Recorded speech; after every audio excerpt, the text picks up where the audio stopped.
হুঁশিয়ারি দিয়ে যুক্তরাষ্ট্রের সঙ্গে আলোচনার কথা জানাল ইরান। পুতিন তৃতীয় বিশ্বযুদ্ধ শুরু করেছে, জেলেনস্কি। ইউরেনিয়ামের মজুত কমানোর বিষয়ে যে সিদ্ধান্ত নিল ইরান। হত্যার শিকার হলে কিভাবে চলবে, ইরান নির্দেশনা দিলেন খামেনি। যুক্তরাষ্ট্রের সঙ্গে নতুন দফার পরমাণু আলোচনা সামনে রেখে কূটনৈতিক সমাধানের আগ্রহ প্রকাশ করেছে ইরান। তবে একই সঙ্গে স্পষ্ট হুঁশিয়ারি, ওয়াশিংটন যদি সামরিক পদক্ষেপ নেয় সেটিকে আগ্রাসন হিসেবে গণ্য করা হবে এবং তেহরান কঠোর জবাব দেবে। সোমবার এক সংবাদ ব্রিফিংয়ে এ কথা জানান ইরানের পররাষ্ট্র মন্ত্রণালয়ের মুখপাত্র ইসমাইল বাঘেই। তিনি বলেন, আত্মরক্ষার অধিকার ব্যবহার করেই ইরান জোরালো প্রতিক্রিয়া জানাবে। এর আগে মার্কিন প্রেসিডেন্ট ডোনাল্ড ট্রাম্প ইঙ্গিত দেন, তেহরান সমঝোতায় না এলে সীমিত সামরিক হামলার বিষয়টি বিবেচনায় রয়েছে।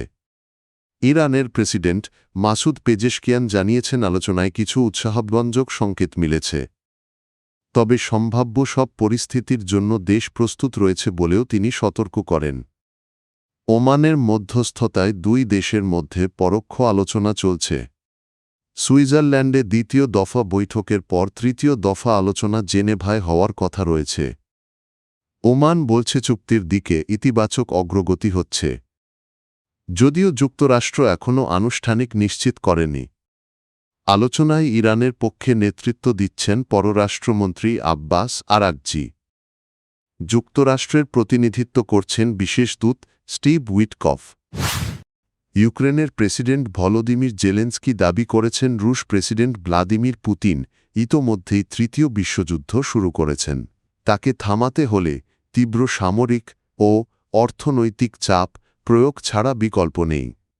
কিয়েভে বিবিসিকে দেওয়া এক সাক্ষাৎকারে জেলেনস্কি বলেন, যুদ্ধের শেষ হবে ইউক্রেনের বিজয়ের মাধ্যমে। রাশিয়ার দাবির মুখে কৌশলগত অঞ্চল ছেড়ে দিয়ে যুদ্ধবিরতির প্রস্তাব তিনি সরাসরি প্রত্যাখ্যান করেন। তার ভাষায় এটি শুধু ভূখণ্ডের প্রশ্ন নয়, এটি লাখো মানুষের ভবিষ্যৎ ও রাষ্ট্রের সার্বভৌমত্বের বিষয়। তিনি বলেন, কোনো কিছু হঠাৎ ইউক্রেনীয় সমাজকে বিভক্ত করবে এবং দেশের অবস্থান দুর্বল করবে। রাশিয়া দোনেৎস্কের প্রায় 20% এবং খেরসন ও জাপোরিজিয়ার কিছু অংশ দাবি করছে। এ প্রসঙ্গে জেলেনস্কি সতর্ক করেন, পুতিন সাময়িক যুদ্ধবিরতিতে রাজি হলেও ভবিষ্যতে আবার শক্তি সঞ্চয় করে হামলা চালাতে পারেন। এদিকে মার্কিন প্রেসিডেন্ট ডোনাল্ড ট্রাম্প ইউক্রেনকে দ্রুত আলোচনায় বসার আহ্বান জানিয়েছেন। পশ্চিমা কূটনীতিকদের মতে ট্রাম্প মনে করেন, ভূখণ্ডগত ছাড়ই যুদ্ধবিরতির চাবিকাঠি হতে পারে। জেলেনস্কি বলেন, ইউক্রেন হারবে না, তবে যুক্তরাষ্ট্রের নিরাপত্তা গ্যারান্টি চাইলে তা কংগ্রেসের অনুমোদন সহ প্রাতিষ্ঠানিকভাবে নিশ্চিত করতে হবে, কারণ প্রেসিডেন্ট বদলায় কিন্তু প্রতিষ্ঠান থাকে। ইরান 300 কেজি উচ্চ সমৃদ্ধ ইউরেনিয়ামের মজুদ বিদেশে রপ্তানি করতে রাজি হয়নি। তবে আন্তর্জাতিক পরমাণু সংস্থা IAEA-এর তত্ত্বাবধানে সেই মজুতের বিশুদ্ধতা কমাতে আগ্রহ প্রকাশ করেছে। ব্রিটিশ পত্রিকা দ্য গার্ডিয়ানের তথ্য অনুযায়ী যুক্তরাষ্ট্রের সঙ্গে চলমান আলোচনায় ইরান কয়েকদিনের মধ্যেই এই প্রস্তাব আনতে পারে। বর্তমানে ইরানের সমৃদ্ধ ইউরেনিয়ামের বিশুদ্ধতা 60%, যা অস্ত্র তৈরির মাত্রার কাছাকাছি। তবে তারা সেটি 20% বা তার নিচে নামাতে চায়। ইরানের পররাষ্ট্রমন্ত্রী আব্বাস আরাগচি জানিয়েছেন, যুক্তরাষ্ট্র তাদের দেশে ইউরেনিয়াম সমৃদ্ধকরণ পুরোপুরি বন্ধের দাবি করেনি, বরং মূল আলোচনা হচ্ছে বিশুদ্ধতার মাত্রা কমানো নিয়ে। তিনি আরও বলেন, 2 বা 3 বছরের জন্য সমৃদ্ধকরণ বন্ধ রাখার যে খবর ছড়িয়েছে তা সঠিক নয়। উল্লেখ্য, সুইজারল্যান্ডের জেনেভায় সম্প্রতি যুক্তরাষ্ট্র ও ইরানের মধ্যে দ্বিতীয় দফা আলোচনা হয়েছে। দুই পক্ষই সেটিকে ইতিবাচক বললেও একই সময়ে মধ্যপ্রাচ্যে সামরিক উপস্থিতি বাড়িয়েছে ওয়াশিংটন।